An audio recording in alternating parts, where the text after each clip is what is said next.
time to spill the secrets.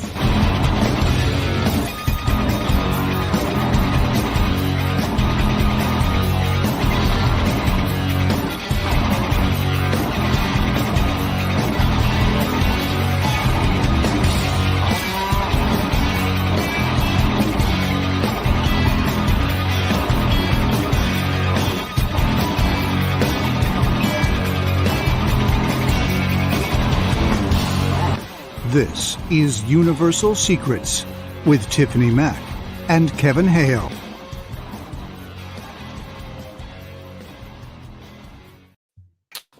It is Tuesday night. You know what this means.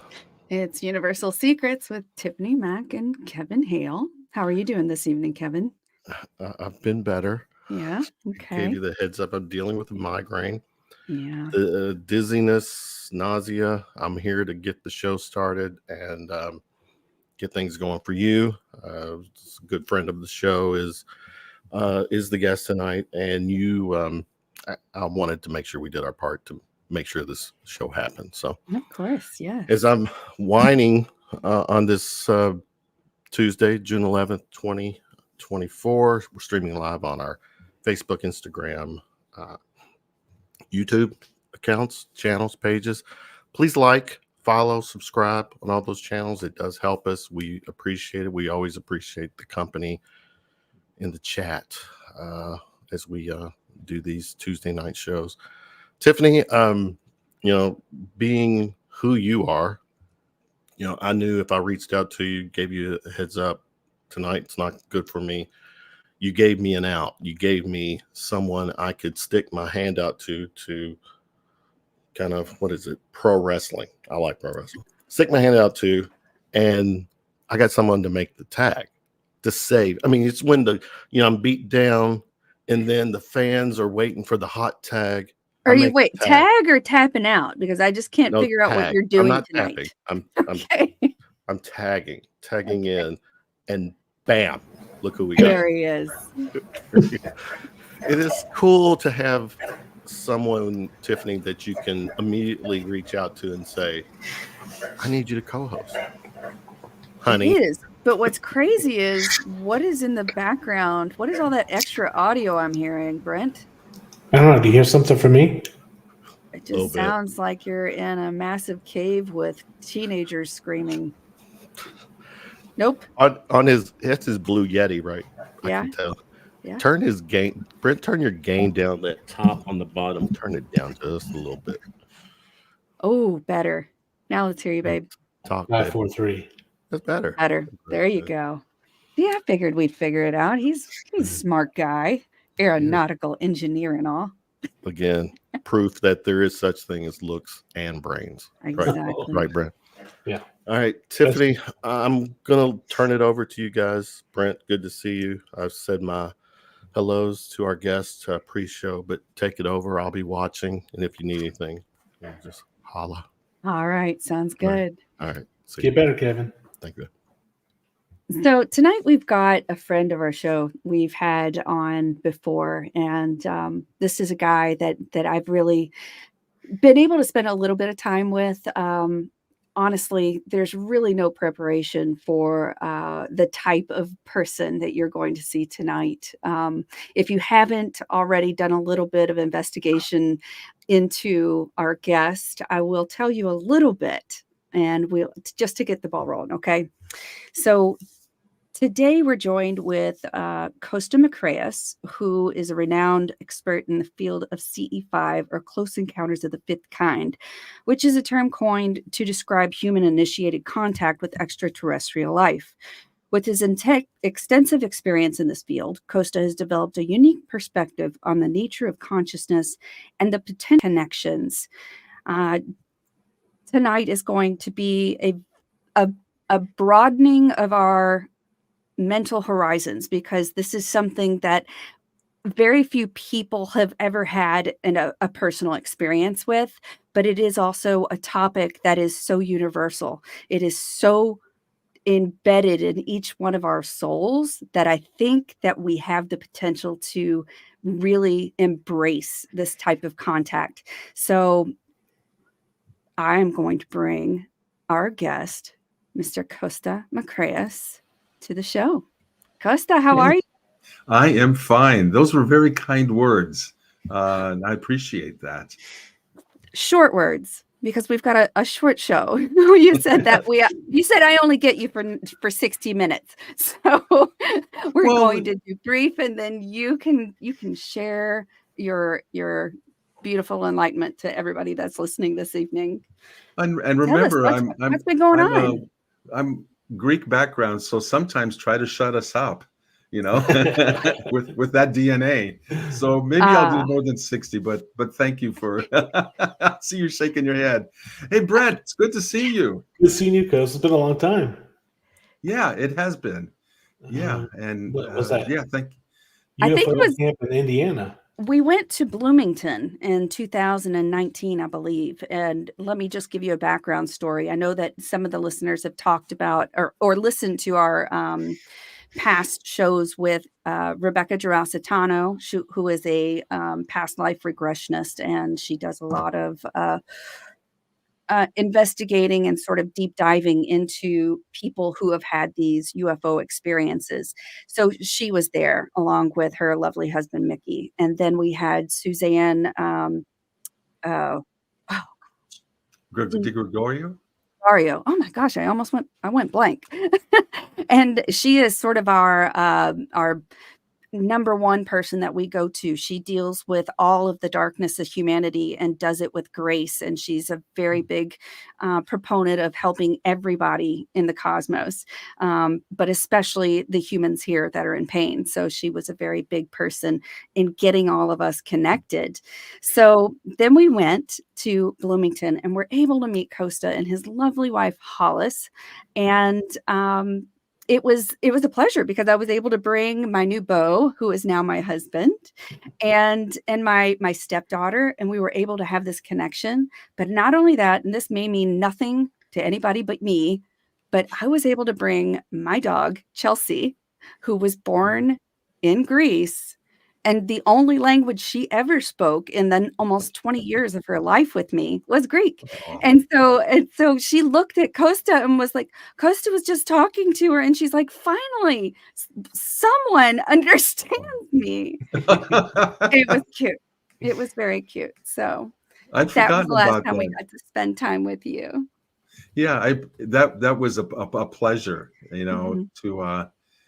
to bring her some understanding, and she was with you guys for a long time, so that was that was really sweet. Yeah, it was that Greek it was the Greek it was a Greek diet, a Greek Mediterranean diet that kept her alive for so long because she was rotten. And she had to have home cooked meals almost every single day. Yeah, and wine. What are you talking about, yourselves or Chelsea? The dog, Chelsea. Oh, Chelsea. Yes. You guys fast food, right? The dog is getting all the right. We ate crap, and she got the Greek diet along with red wine. Oh. Krasi kokino. So, yes. It is what it is. And that's what she loved. That brings back a lot of memories. I was happy Hollis and I were happy to have met you all, and you quickly became family there. You brought part of your family with you. What's not to like, did. And I remember, at least I recall, we had a pretty good week of contact. It was beautiful. Very clear. Clear skies and clear communication, because as you both know that part of doing this correctly that makes it heartfelt is being able to really know that what you've seen or experienced, because it's not just the seeing, is valid, is real, because you've been able to eliminate all the other things that are the normal stuff that go on in the sky and around you. So that kind of what's left over after you go down the list of, well, it's not a plane, it's not a satellite, it's not a planet, it's not this and that. What's left over is still they're blinking at you and moving around and powering up, and you go, okay, there's some sentience behind that. And I'm now talking with a friend, and so let's stop for 1 second. Let's stop for 1 second because we're sort of jumping ahead. I want you to explain in your own words what CE-5 means to you and how you think it can help and benefit our planet. Okay. The term close encounters of the fifth kind, the label of it, the definition is pretty much a simple one, which takes the close encounters of the first through fourth kind, and they all have their parameters of the type of contact. But the fifth kind really means it's human initiated, which close encounters of 1 through 4 are not. Those are passive experiences that happen to you. But the fifth kind is unique. It's human initiated. And once you make the connection, it's interactive. And it can take really a lot of forms. And in the 18 years that I've been teaching about this and connecting with thousands of people all over, there's so many different ways that the encounters happen. But that really is the heart of the CE-5, as we call it. Human initiated, interactive. And there's many ways that people go about it. You can do meditations. Some people do ritual. Some people include song, whatever. The heart of the thing, I think, is raising your vibration. So just think about it, either as a person or when you get a group together, whatever binds everybody together, whether it's meditation or even sitting in silence and just visualizing your connection, or soft music, or crop circle tones, whatever binds the group together and raises your vibrations so that you're operating out of your heart and your mind, then you're all in sync with each other. And that is the real power of the CE-5 connection. Because, and again, you can be alone, but even a group is nicer. Then you're in that synced up space where the vibrations of the star people who are seeking to connect with you can meet you halfway. And that's really the whole thing, is to make that connection and to interact. Now you ask me what the benefit of all that is. Oh my God, imagine discovering just here on Earth, in another country, a human cousin, all of a sudden, that you just make a connection with that you never knew you had. But this cousin is really pretty advanced, or even another family member, advanced in their life. And it's a thrill to connect with them because they want to teach you things that they know. Maybe they've gone down the road of life a little bit more, and they have suggestions, support for things that you need in your life, or maybe really cool toys or methods of travel and all that you had never known existed. So you've made this family connection. Why wouldn't you want to keep going back, like with the CE-5, and developing that and see where it goes? How can this help the planet? The star people, and they like to be called people that we've connected with, are here out of an immense love. And that's not to put aside some of the darker things that people like to go down with connections. We focus at ET Let's Talk on the positive communications with the stellar civilizations who are here by their millions. And the upside of all that is, again, they're here out of love because they see that we're going through really a lot of trials and tribulations as a planet, right? And you can name any one of 10 things that could end life on Earth as we know it. But here we are trying to transit through that and reach the potential we have to allow love to surmount all the negativities that are around us. So these civilizations are here because they see that potential in us. They want to help us. And in fact, they have said to us, literally, we are elder brothers, sisters, and cousins of yours. Nice to meet you. So that's kind of like the big umbrella. These are relatives, and why wouldn't we want to connect? They have told us, keep your eyes and heart on us, and that someday when the conditions are right, in a mass way, they can approach the planet. Right now, things are not stable enough. But you know what? Ever since in the 60s, when I was growing up, you couldn't talk about this. But in the decades since then, this connection with UFO, UAP is on TV shows everywhere. It's in the media and all that. So it's a more open thing where people are now, looking up in the sky and saying, well, we've seen some stuff. There is life out there. And we're taking it to the next level with CE-5, which is not only do we believe it's there, but when you make the connection, through CE-5 protocols, and there are many of them. You go from being a believer in this topic to being a knower. And there's nothing more powerful than knowing what you know and sticking to it. Even if people are telling you, you know, you're crazy, or you have to kind of shut up about it because it's not right to talk about. But when it is, you want to tell everybody. So this is the point we're standing at right now, where I've discovered that there are a million more of us, at least that I've counted through social media, who are part of this people's disclosure movement, which is the CE-5, where we, the people, are making the connection ourselves and we're bypassing governments. And that's what I want to let your folks here know that's important, is we are a people-powered movement that takes the power back from authorities who've been covering up all this stuff for decades and, you know, telling us we're crazy and everything. So we're saying we don't care what you have to say. You know, you have a selfish agenda anyway, most of the time, but we, the people, are making our own connection. And that's what I want to offer, is what the real importance is we, the grassroots, the people, are connecting with the star people, and we're going to create the future that we want, not what someone is shoving down our throats in whatever country. And I'm not picking in any one country, but the cover up, the way that it's been, has benefited a very few people. And what our People's Disclosure Movement and the CE-5 is about is the many. That's us, person to person, crowdsourcing the contact and seeing what comes of it, which I believe will be, you know, a golden age someday. It's a process, but we're the ones doing it right now. We're hitting the shores first, and it's growing. So that's it in a nutshell. It's a pretty big nutshell, but It I is. hope I captured the essence of it. You did, and there's so much to this story that it's almost difficult for me to like grab onto it and just I've got a lot of different ways.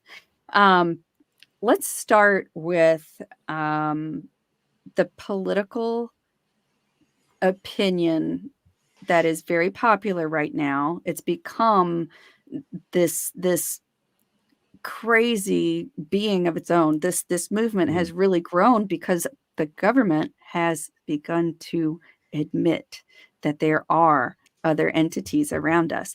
How has that impacted your project, and how has it impacted your belief in this and the direction that you're trying to take your ET Let's Talk community?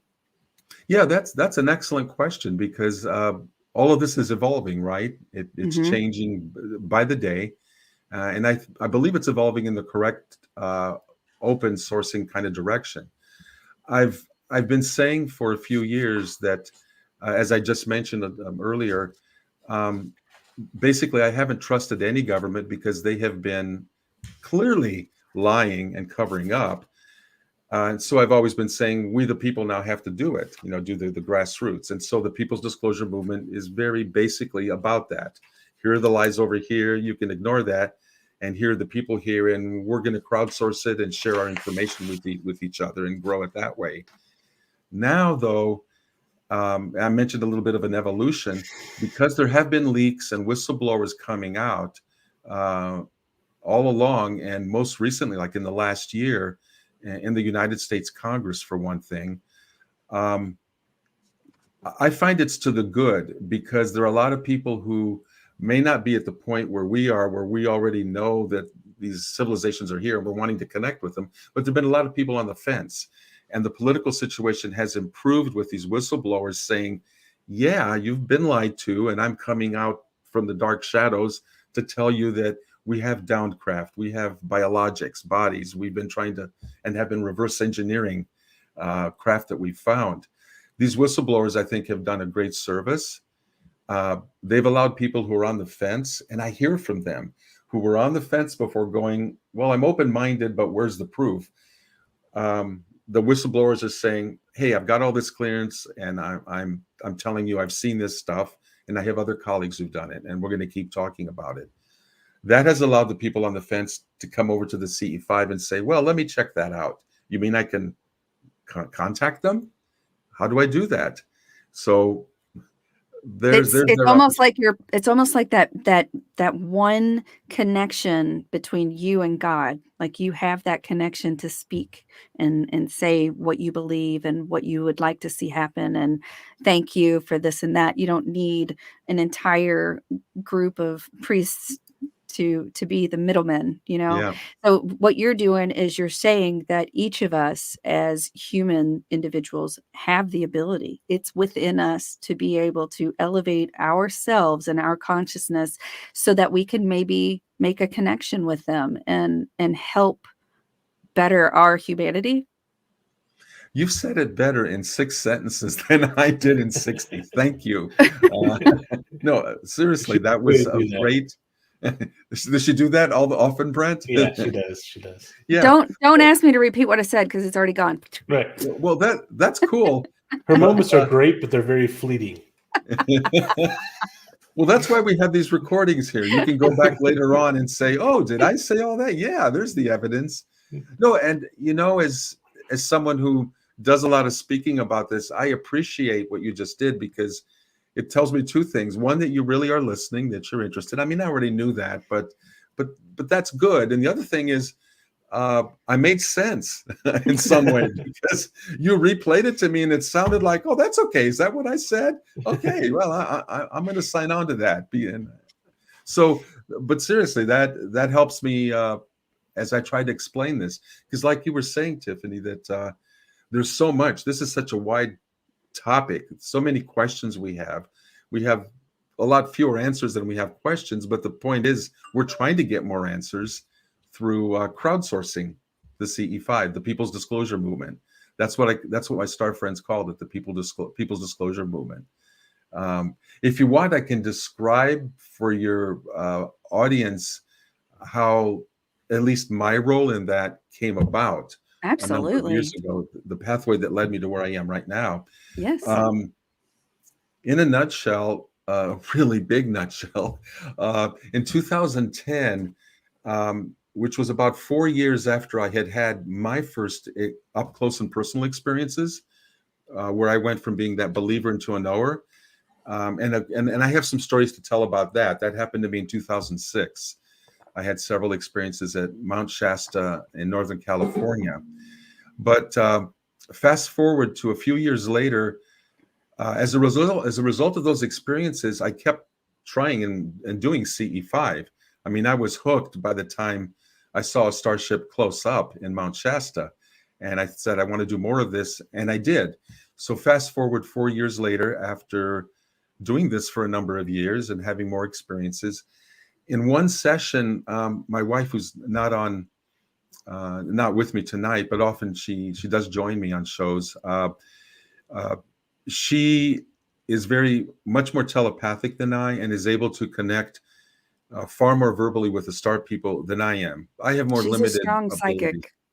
Yeah, she's been a strong psychic since she Yes. was 3 years old and been a professional, still is. Mhm.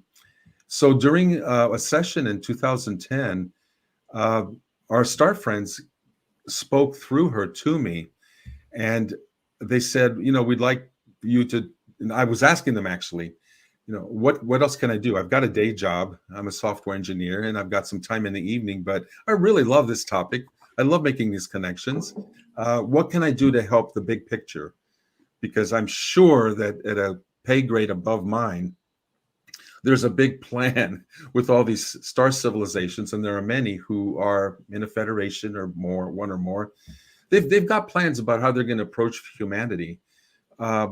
So my question at that time in 2010 was, okay, I've got some spare time. What can I do? And they gave me a suggestion. They said, we want you to create as many contact teams as possible. These are CE-5 contact teams, real basic, in as many places as possible, as quickly as possible. And I go, that's it? Okay, I can do that. I love to network. I've been doing that since I was in my teens. So I can get on the internet and start talking to people about this and trying to create teams. Mhm. So I asked them, well, what does that produce by doing all that? And they said, when you make the contact with us, you give us permission to show up in more places, in more cities. And they literally said that, to show up in more cities. And as we do that, being given the permission to show up by our desire for them to do that, more people will see us. And the more people who see us, the more there will be those who give permission to want to see more, which allows us to show up in even more cities. And I go, okay, I get it. This is like an organic growth. We say, we see you, we want more, and you guys show up in more places. And more people see you, they want more, and you show up in more. And they said that eventually a tipping point will come as we grow this organically in the way that I just mentioned, back and forth. We see you, show up more. Eventually a tipping point will come, they said, where the cover-up that you have all experienced will no longer be possible. Too many people around the globe will have seen us, will want contact, and the cover-up will never again be possible by any institution of authority. And those words sent chills, and they still do now to me, because I suddenly realized the power of we, not me, we. And they gave me something I could hold on to, which is, okay, I do my day job. Now I get to do the fun stuff in the evening, network, find more people, watch this thing growing. And so, of course, I asked them, you mentioned a tipping point. When will that happen? And they said, if they knew, they didn't tell me. But they may not have known, because a lot depends on human free will. So the point was, how fast could we grow? That's why they said, do this as fast as you can. Maybe there was some cosmic reason that we needed to hurry up in order to affect some timeline or something. I'm just speculating. I don't know. But they did say as quickly as possible. So I took that to heart. And they didn't give me a date. But they did say that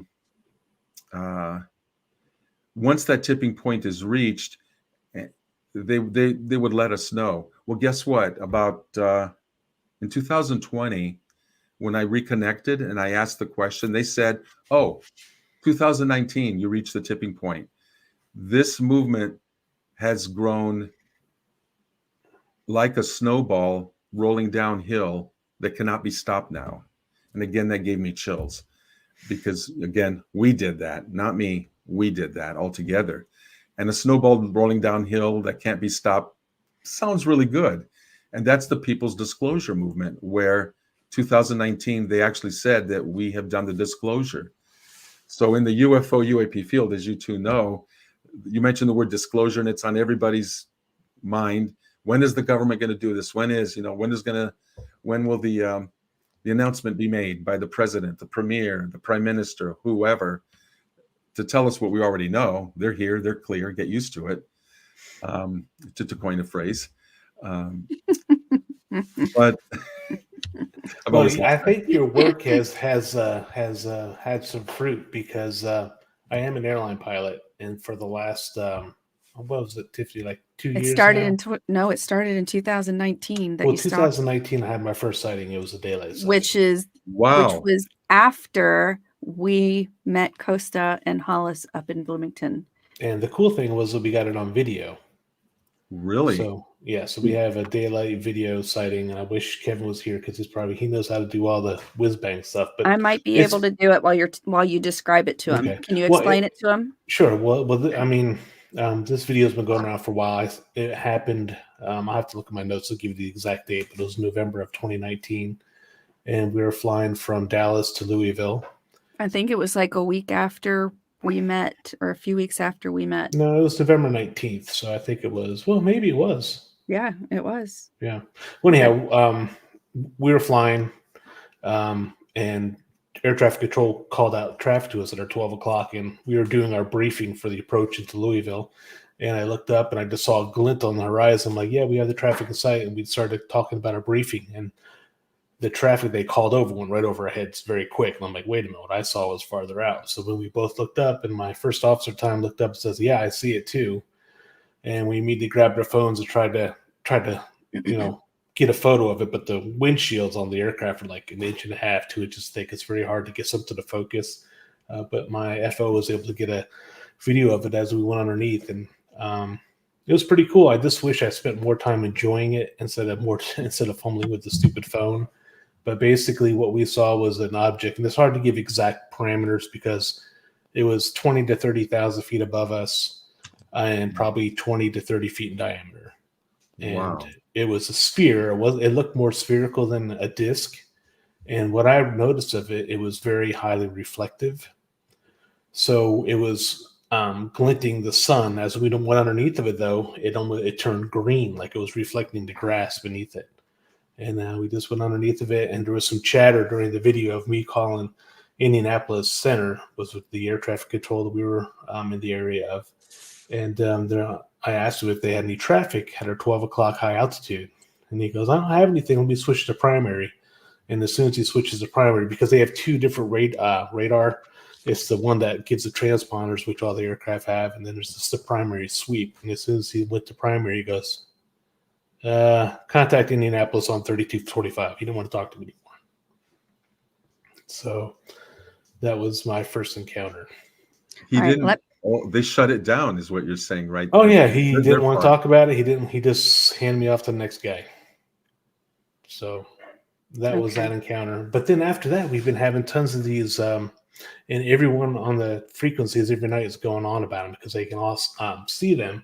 And it's these racetrack UAPs that everyone's talking about. I don't know if you've seen that or know anything about it. Oh, here we got a video. It's not great, but it's enough. That's a sphere. It's not supposed to be there. Doesn't look like a plane to me. No, and it wasn't a balloon. People, I've been flying for 37 years now. I've seen balloons. I've seen, all kinds of things. And that was definitely, and the cool thing about it, it was much crisper. It was a definite disc a sphere. But the really neat thing about it is it almost looked like it was active camouflage. I don't know if you know what that is, but no. We have camouflage now where there's cameras all around the tank, we'll say, and it picks up whatever's behind the tank and puts it in front of it on cameras. So it almost looked like, and if you saw the capture there, it says definite UFO, because when he sent it to me, he said, this is a definite UFO, because he was a B-2 stealth bomber pilot. My first officer was. And he said, I've never seen anything like that. So wow. It was. And how, when you lost it, did it just like zip away, or did it? Nope, it was. Well, and that's what first stood out because I'm used to seeing I going 500 miles an hour, traffic's going 500 miles an hour, and you're used to 1,000 knot closure, right? So when I look back at the object, it only closed about half the distance. It was stationary. Oh, and 60 to 80,000 feet right above us. So yeah, not a balloon. No. And I have another follow-on question for you, Brent. Sure. This in the and just a quick background. When I saw the congressional hearings with hearing with David Grush and two other individuals, which happened last year, and I forgot the time, August, whatever. But it was with a real congressional committee, asking them a lot of questions as David Grush, revealed all what he knew. The gentleman to his right, whose name I don't remember, was forming or had formed an association or something specifically for pilots, so that they could report for the first time, like in confidence, come to his group, report things that they couldn't otherwise do officially, but report them to this group and talk about them or whatever. I think of it as a support group.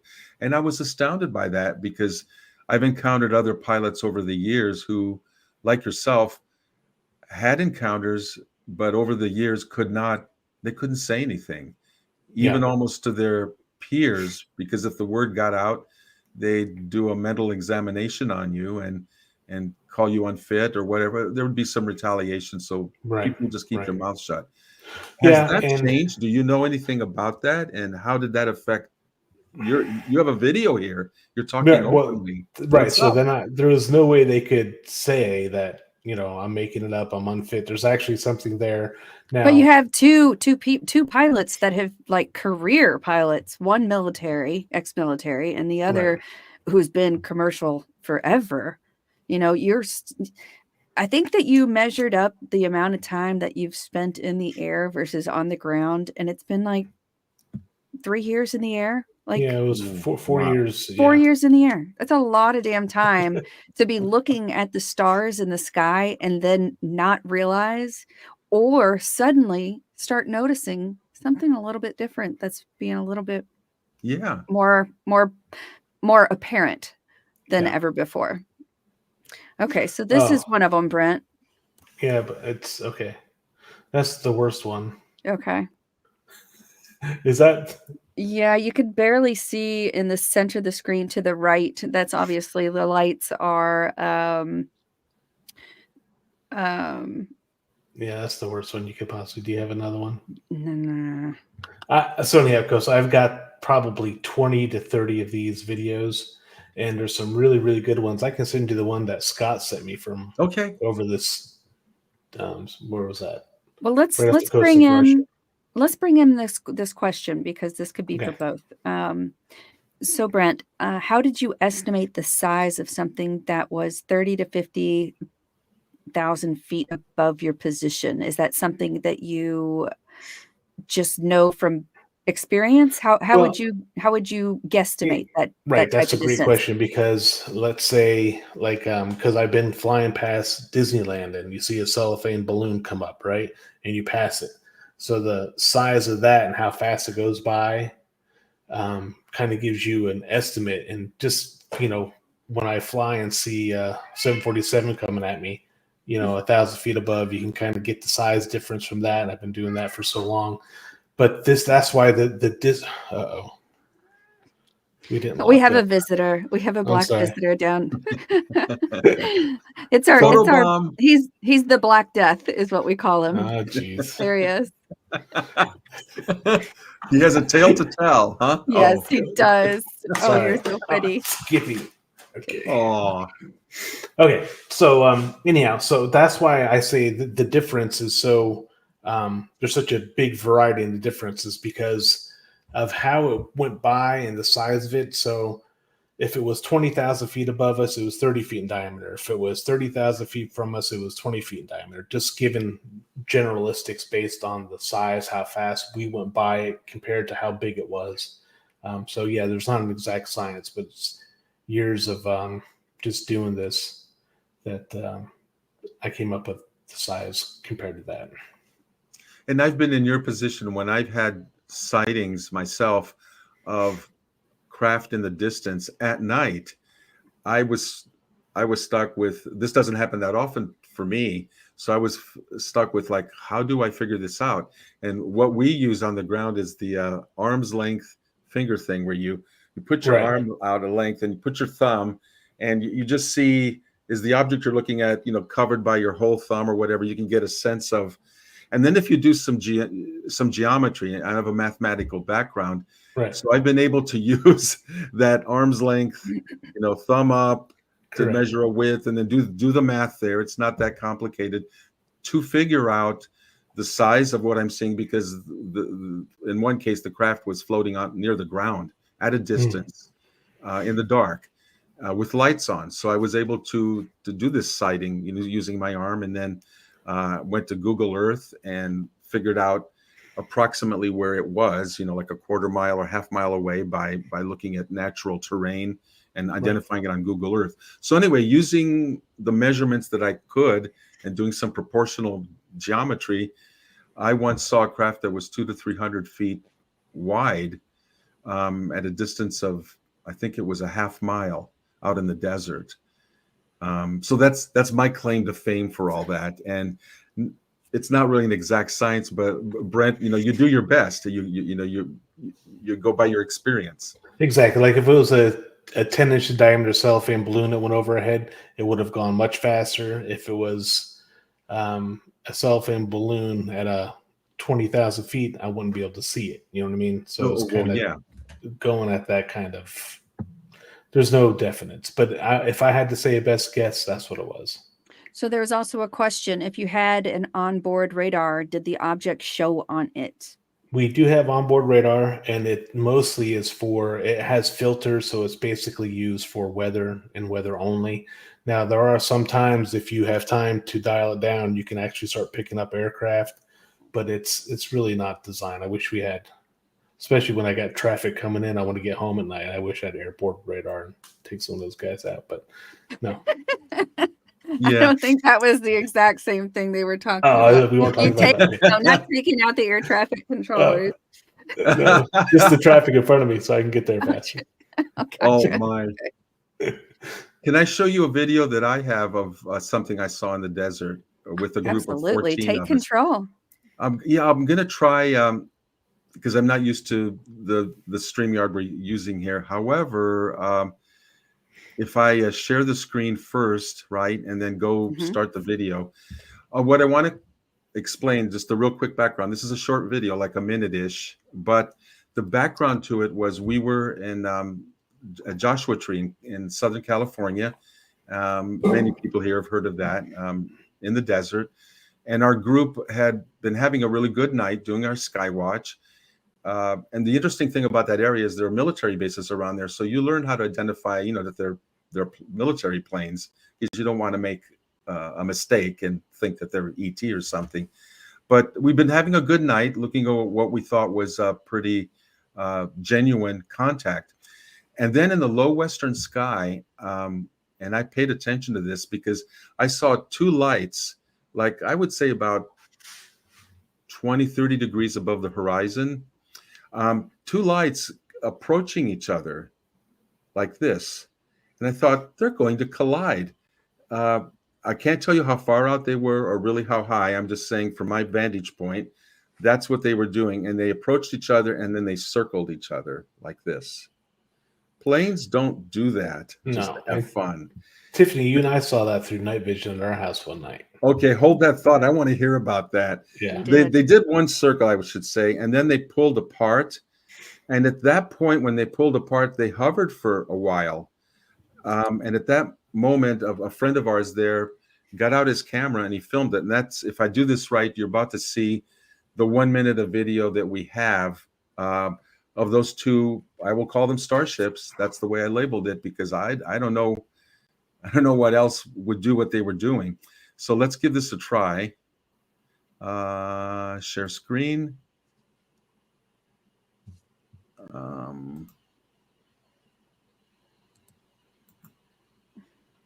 Okay. Now tell me if you all can see this. Do you see my screen? Not yet. Just see your handsome face. Oh, geez. Well, I didn't do something right. Let's see.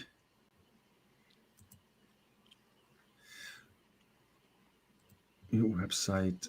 Select window or screen. We may have to do this video another file.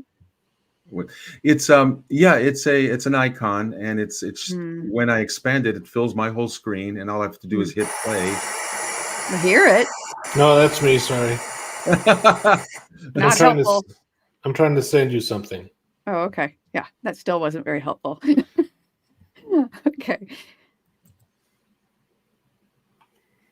Well, we're looking at each other right now, but anyway, I guess this won't work. But I do have. Let me try it one more time, and if it doesn't work, we'll just move along. Nothing here? Not yet. Okay.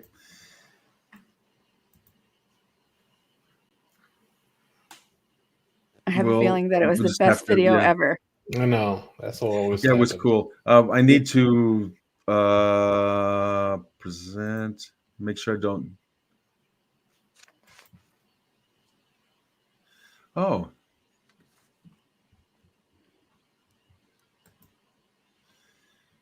It sent me a message to click some icon in my browser bar, which I don't see. So anyway, I'm not as used to StreamYard. I often use Zoom and I'm able to do this, but I'm obviously doing something wrong. So I apologize for that, but maybe there'll be another time I can provide that. Wait, something's happening.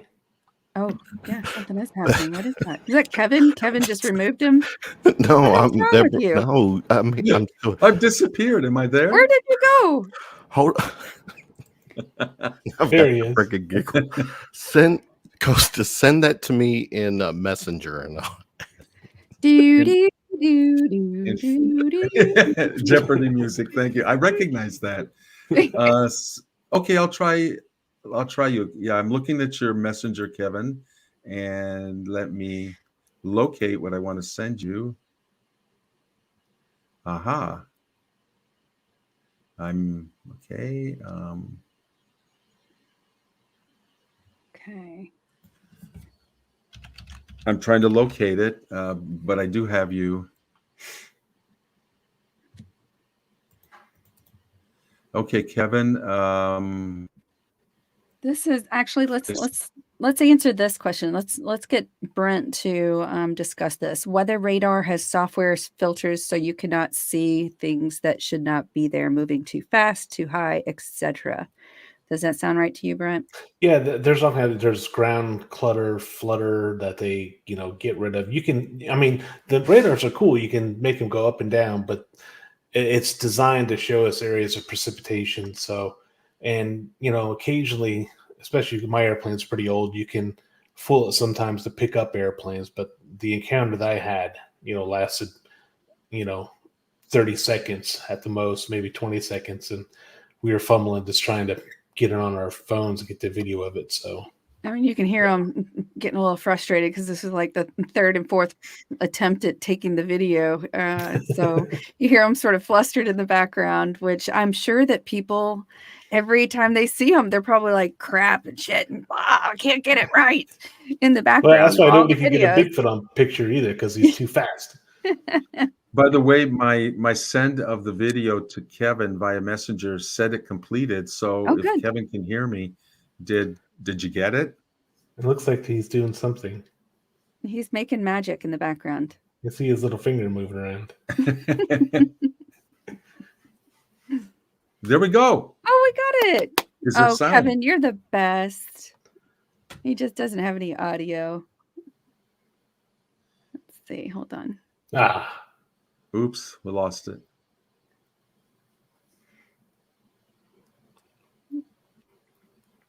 Loading. Tiffany, did you get that one I sent you? Did you just send one? I sent you that Oh, really good one from my friend okay. Scott. Okay, I will pull that up now. So I'll talk about some of the racetrack UAPs that have been. Oh, never mind. Here we are. Yeah, I'll bring it up. So what you'll see here is where they hovered after they circled each other. Below. Okay, and they look like boomerangs in that shape. Vega right now. Below Vega. So to the right. Yeah, it should be right about there. Now, is this on top of the mountain? Trying to fumble out. No, this is in the sky. Like I Okay. say, about 20, 30 degrees elevation. Okay. And And that's how- all we could see. I mean, again, it's dark of night, but what floats there with blinking lights like that? Two of them, even though they focused on this one. Oh, anyway, so that's the end of the thing. And So, what did you think about it, though? I mean, because it's very unnerving to have something that large hovering. I was thrilled, and I'm still thrilled, because I really believe we were heard. When there's been times we've been taking shots of StarCraft, and our batteries will burn out. Fresh batteries. They do not want, and they are able to manipulate not being seen if they don't want that. It sounds So a what lot I- like paranormal ghosts and hauntings. Well, And, yeah. other types of entities are able to control that, Yeah. or at least use it for that time. Yeah. I was watching. And what you see here is we were given permission implicitly to do this. Like I say, they were just lights. They circled each other. They pulled apart, and then they hovered. And this was taken with an iPhone. Someone who did their magic was able to magnify and all that, but it was not faked or touched in any other way. It was just enhanced so that you could actually see the lights. But I was thrilled, and so was everybody. We saw something that didn't belong in the sky, hovering there, that almost had a shape, like you said, a boomerang. If you follow the line of the lights, maybe we were looking at it edge on, if it were disc, and these are like the lights that are on the edge and no particular order or sequence, whatever. Two of them did that, and I don't have any other explanation. Brent, if you could tell me that a helicopter or 10 of them could be doing No, that. that's pretty odd. I've done a lot of skiing up in the mountains. So it almost looks like you're looking down on a village, but no, being up like that, that's pretty amazing. Yeah. That's pretty amazing.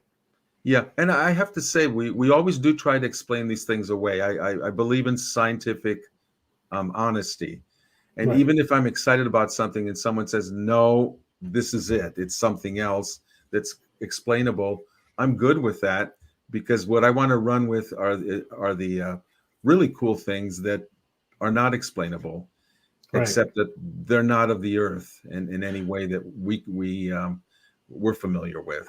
Right, and that kind of brings me to a topic with these racetrack UAPs that I started talking about earlier. Is people have been trying to explain them away as being part of Starlink, Mm. which could be so, because I haven't seen anything like it until Starlink started having their launches. But some of the stuff that's just amazing. And I don't know if Tiffany was able to get that video I sent her. I'm waiting for Kevin. Oh, okay. Hopefully he'll be able to bring it back up. Basically, and it's like, so when we're flying at night, all the time, we have a ATC frequency where we're talking to air traffic control, and then we have a frequency called GUARD. And GUARD is supposed to be the emergency frequency people just listen to in case there's a problem. But a lot of times people get on GUARD and say, "Hey, do you guys see this? Do you guys see that?" And for almost a year straight, everyone almost every night has been saying, "Hey, I see this. If you guys look under, we're over Pontiac, Michigan, look to the northwest, and you'll see our friends are back." Or the next That's what day, they call them. That's what everybody's calling them, is our friends or the are next back. night it would be over the East Coast. I see him in this one video, and the reason why I'm having Tiffany show this one, my friend was coming out of Asia, coming back to the States. They come up around the Bering Sea, back over to Anchorage. And it's a great video because there's no light pollution at all, and you can see these things. And basically what you see is you'll see a very bright light, and you'll see it go like this, and then it'll go dim. And I was able to see it on this dim side, and then all of a sudden it'll come right back on again. Then you'll see one over here, super bright, go dim, go away, come back. So here they are. This is my friend Scott. He shot these out of a 747. And this is the same stuff that everyone is seeing and had been seeing for a long time. See how they phase out? Yeah. And then the other one pops up down at the bottom. And then there's more popping up in between. Ah. It gives me a great feeling, though. Like, I feel positive when I see that. That doesn't seem like a negative entity. That doesn't seem like a negative contact to me. Right, and they're not airplanes, and at these flight levels, nobody has their landing lights on, and certainly not everybody has their landing lights on. And you would see strobe lights, you would see beacons, you would see navigation lights, and I know what to look for, and none of that stuff is apparent. And the one thing that kind of blows, and I've been talking with some other people like Ben Hansen, he and I talked in person, on the phone, through text and stuff like that, and he was kind of on the line that maybe it is Starlink. But the one time that I saw this very, very clearly, we were going from Louisville to Newark, and we take off at Louisville, we go due east, and it was probably 2 or 3 o'clock in the morning, going due east, and right over the town of Beckley, West Virginia is where I first saw it, very, very, very low on the horizon and very bright. And then as we kept on getting closer to the eastern seaboard, they're going up and up and up until finally, when we make the turn at the East Coast, they're above us. So it's definitely something farther out. It's definitely something farther out in space. And what kind of doesn't make sense to me, because I'm pretty good with geography, calculus, and all that. If the sun sets in the west, and this thing is on the East Coast, right at the very, very line of the horizon, you'd think that if it was solar panels reflecting the sun, that they would be eclipsed by the Earth at that point, if you know what I mean. The Earth should be blocking the sun from it, so there should be no reflection off solar panels at all. Mm-hmm. So I'm glad you can see. Yeah, this is wonderful how you're thinking all that through by knowing what's up there and understanding the geometry of space and what's going on. The Earth, the sun, and the moon. This is all about lighting and all these other parameters. And if you've got the brain to put all that together so that you can Well, yeah, I'm use trying to all debunk it because what doesn't make sense Yeah. is that it was every damn night. So why would ETs be? But it wasn't always in the same spot. Sometimes it'll be in east, sometimes it's to the north, sometimes to the northwest. And as you Interesting. can see from this one, this is off of the coast of Russia. So Can it's I just say something that's a little weird, and you're gonna Brent's probably gonna be like, "That's it, we're getting divorced." But the visits, the sightings that he had didn't occur until we went to meet you and have this CE-5 big meditation. I think we initiated him into the pact. so Okay. then, no, okay. Well, then everybody else on the frequencies got initiated then too, or it's Oh just gosh. that like Costa said that um his efforts have finally shown where they're making themselves shown to everybody, not just those lucky enough to Yeah. have a psychic or some Yes. kind of communication. And there you hit on something interesting about the CE-5, which I always like to point out to people who are learning about this the first time. I mentioned that there are many protocols to do communication, and don't let anybody tell you that one size fits all, because what raises my frequency and puts me in a love vibration may not be what does it for you, but the important thing is the vibration and being in sync with others in that way. So I lost my train of thought. Protocols, CE-5. Yeah, there are many ways that contact is made, and you just have to be really open-minded that that what you see may be something not what you expect. The thing, though, is that even though there's many different modalities, I know people will have smartphones turned on that were powered off, and they're playing a cosmic song like that was on your playlist. That's happened to me that I haven't listened to in years, or weird electrical phenomena around you. And I know this almost sounds like paranormal stuff where people are getting together around a Ouija board or a seance, and there's some speculation about where the overlap is with a lot of this that I won't go into right now. But I'm just saying our star friends have a lot of different modalities, and I've been getting reports by the thousands over the years that I've been in here, but I've been doing this networking, of people's contact in ways I can't imagine. But here's the thing about the lights in the sky. Some people put that down in terms of, yeah, I've seen the lights in the sky. I really want them to sit across the table from me and let's have some coffee. I go, well, maybe the day will come when that happens. I think it will, but not tomorrow. But the thing about the lights in the sky is I'm asking people, don't diminish that, because in a group, you will have people with different modalities. You were just saying, Tiffany, some people may be psychic.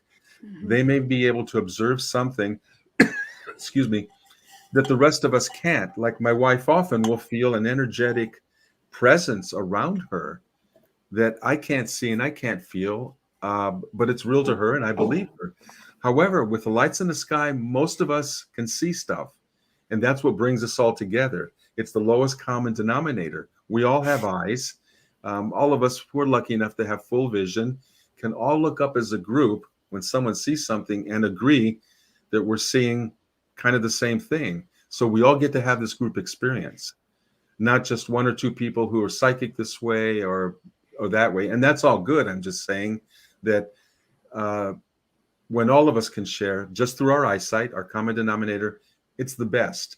You know, people get up out of their chairs and someone's pointing and they're exciting, and then they're all looking and pointing, and it And just they're shooting green laser beams in your eyeballs. Yeah, don't use the laser. I did that to Costa. Yeah, That I was know. me. At UFO camp. At UFO camp. Don't do it. I almost blinded No, blinded by the light. yeah, the wrong kind. Wrong As kind. Brent could probably say, those high-powered lasers do not have No, many they're- fans among pilots. And No, we get lasered all the time, and I tell you, it Oh, is not man. good.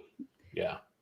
It we is not use high-powered LED lights, and they're nothing like the lasers. They don't go out 10 miles into space, Mhm. but the beam, if you get the right quality, it's an LED light. It may go out only 100 or 200 feet, good. but it's bright enough and coherent enough for those 200 feet that everyone in your circle can follow its path. So you're pointing at something in the sky and they can see the beam, and it's not hitting anybody at 12,000 feet.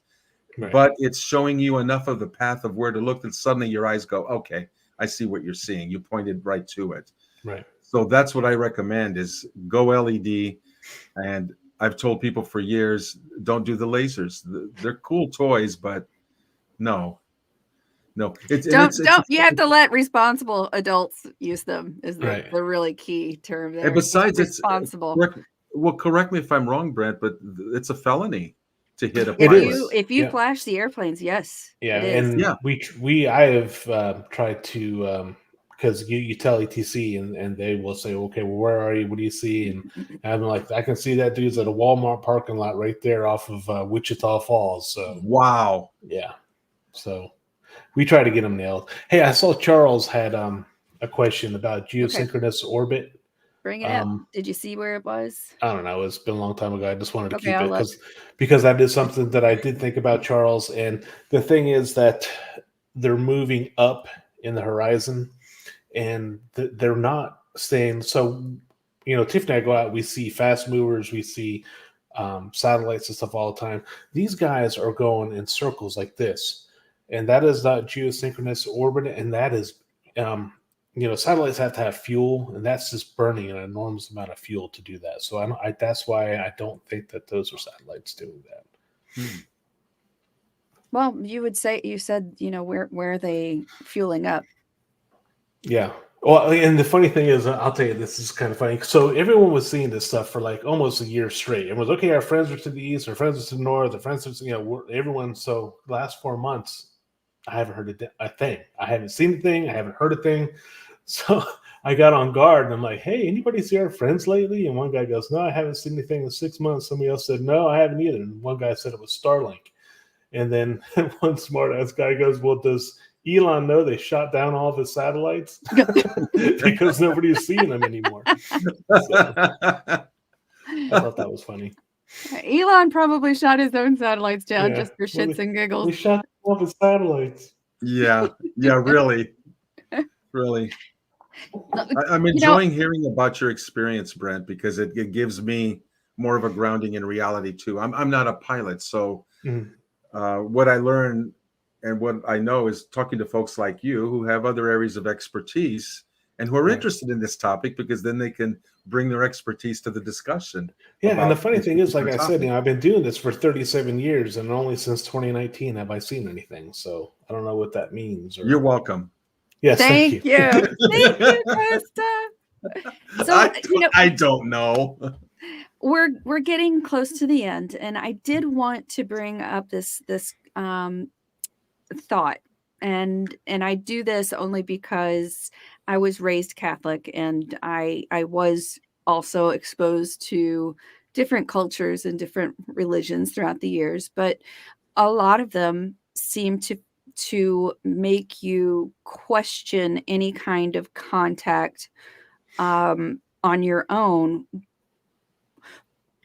And that I believe that based on a lot of the religions that I've learned about, there's a very, very hard line that they draw between having a relationship with the Lord or the God or Allah, and then you having a connection to other entities.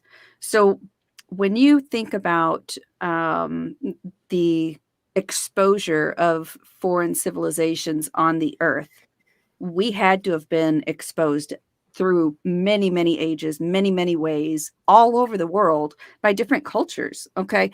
How does it relate to you in a spiritual sense versus a religious sense? And do you think that there is going to be a merging that occurs? That's a real fundamental. It's a good question, because once you get past the lights in the sky or whatever, you have to ask why. Who are they? What do they believe? What are they like? Why are they here? Do they have spirituality? And those are really fundamentally good questions, because it makes you look at yourself. I'm not a religious person. I was raised Greek Orthodox, and very much in the church until I was probably a teenager. So I'm familiar with, let's just say, the control structures that religions represent, and I'm not dissing the Greek Orthodox religion, but as opposed to any others. But what I would say is, whether it's religion or any other control structure, guess what? The idea is the C word, control. Whether they've created a god, a hierarchy, or whatever, or they've created other kinds of rules that in non-religious areas, there always is the attempt to say, we know more than you do. We're the high priests, in quotes. We're the middlemen. Follow these rules, be a good doobie, and we'll give you the reward, whatever it is, whether it's heaven or hell if you don't do it right, or nirvana or whatever.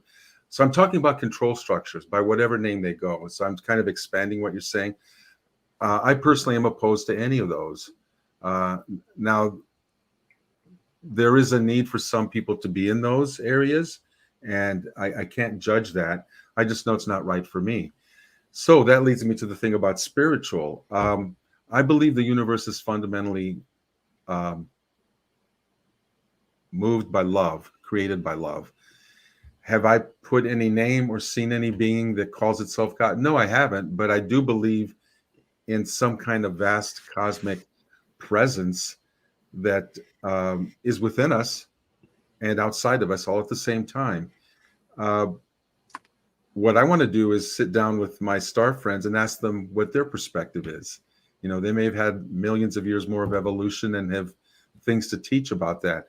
But I'm interested in the spirituality part of this. Again, not just lights in the sky, but look, you know, we have a planet that's in crisis.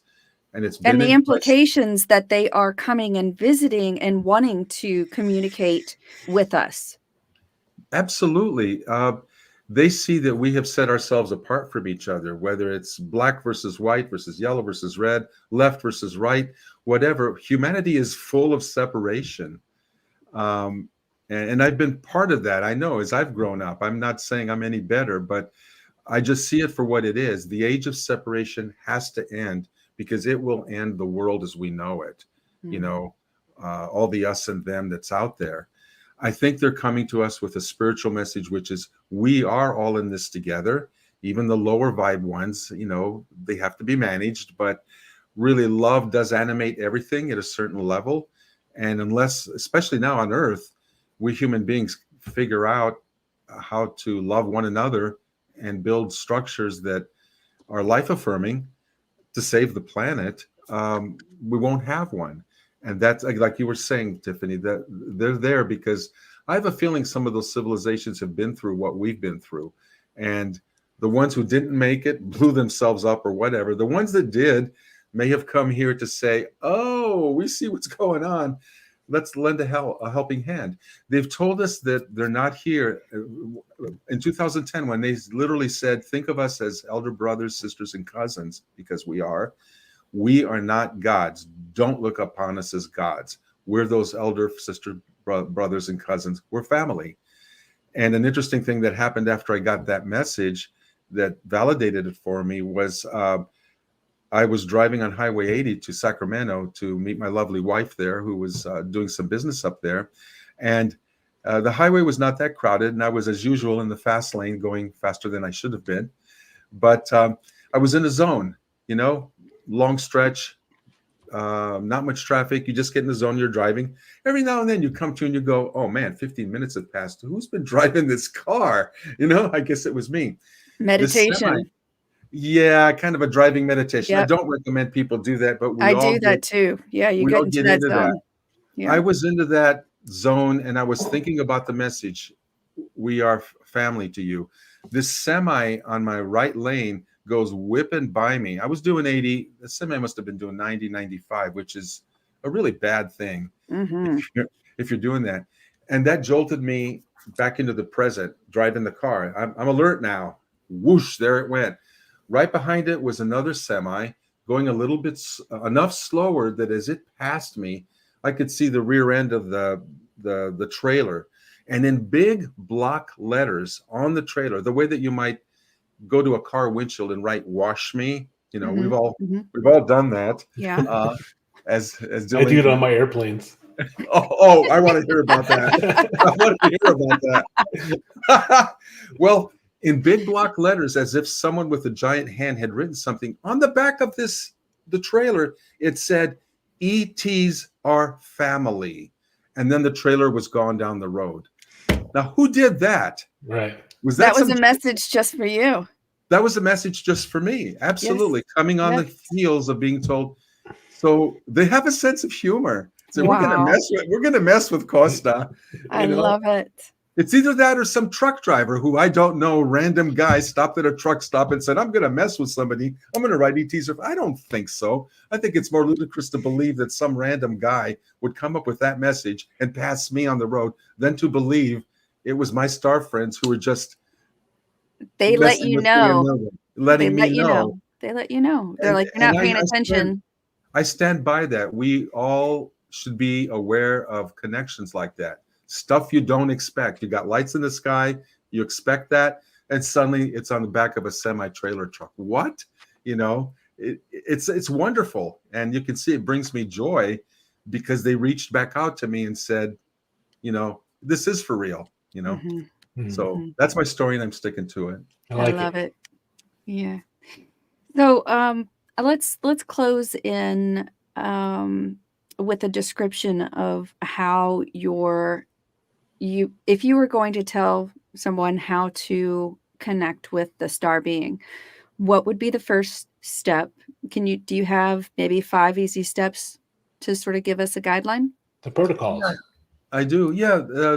Give me the There protocols. are many protocols out there. And like I said, I want to emphasize that as long as you're using an open heart, your goodwill, and it's about love and connecting in peace and using your mind to visualize, you're already there. Whether you layer on top of that with music or you're eating your favorite chocolate that gets you really, in a good mood. I mean, whatever. People kind of roll their own with that.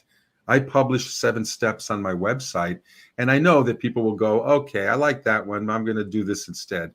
And, I'm not the protocol police, but to get people started, like you say, there's 7 steps on etletstalk.com. So if people just go there, sign up, it's free. I send some welcoming messages and links to every new member.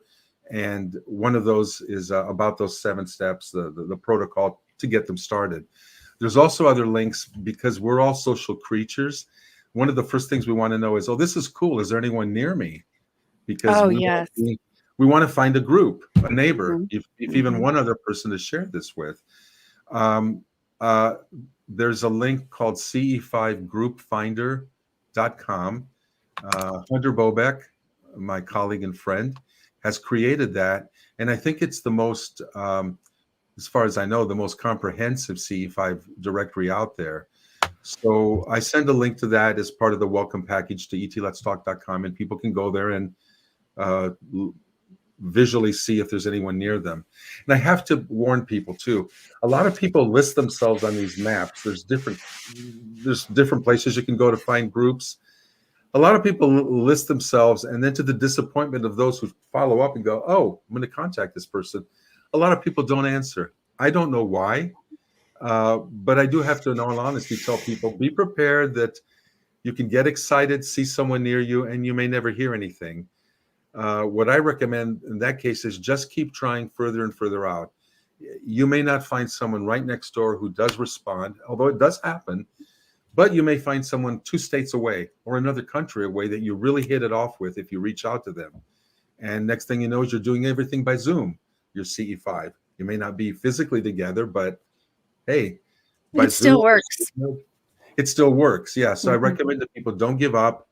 Keep spreading your net out there because you eventually will find someone or someones that resonate with you and will respond to you.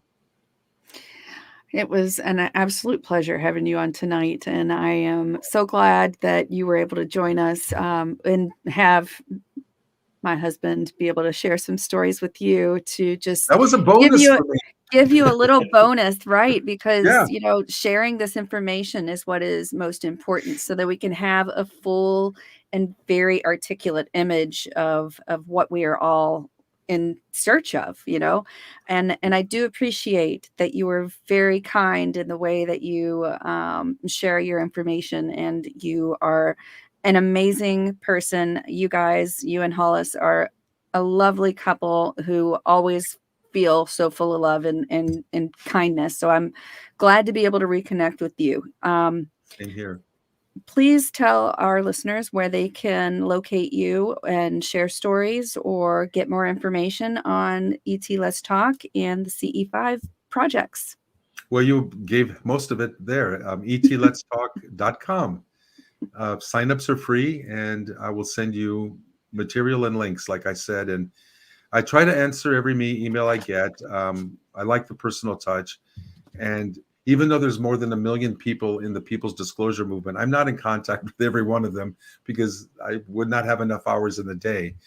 But I've made many friends, and I will try to answer emails and help people or connect them. My star friends call me the connector, the networker. They told me that.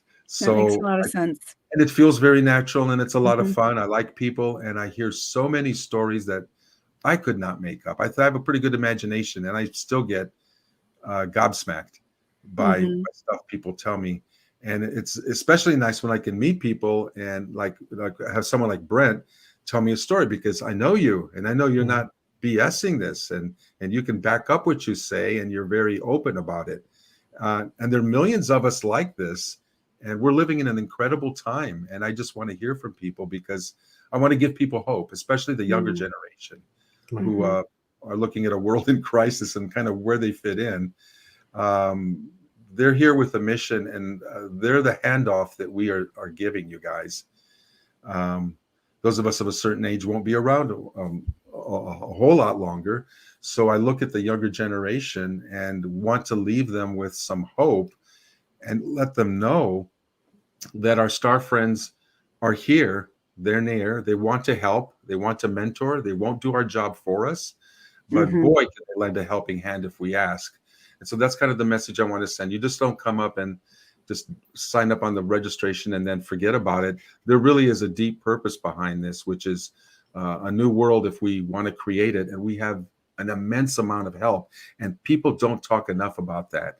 Too much talk about abductions and creepy stuff. Maybe some of that does go on. But if you've encountered the star friends, the friends who don't shoot at you or do stuff weird, their technologies could wreak havoc on this earth if they wanted to. Brent knows. He's seen what their craft can do. Do you doubt for a minute that they could? They've neutralized nuclear sites, 10% of the U.S. nuclear force. I think they did that in Russia too.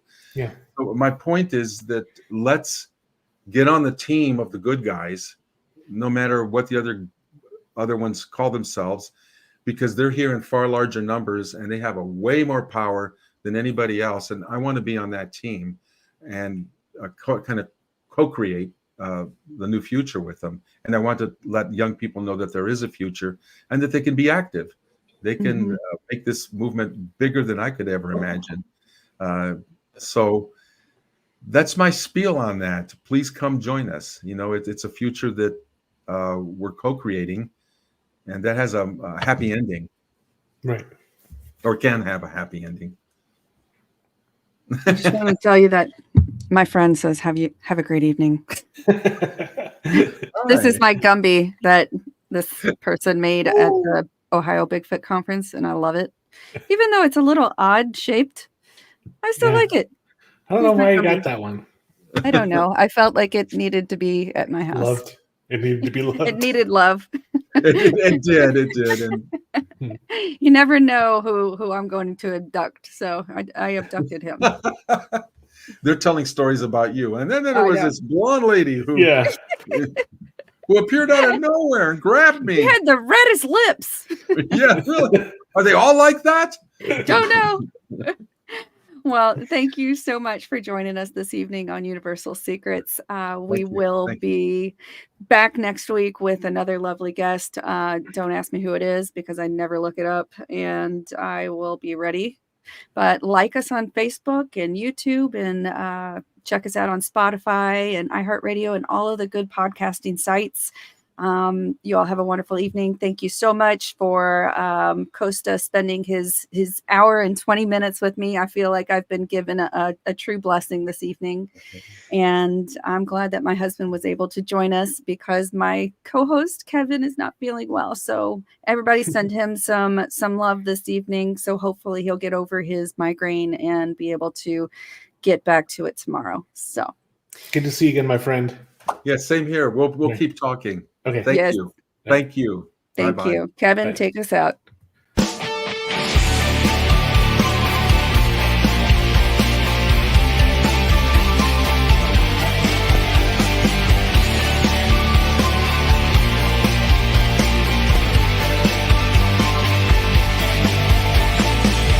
This has been Universal Secrets.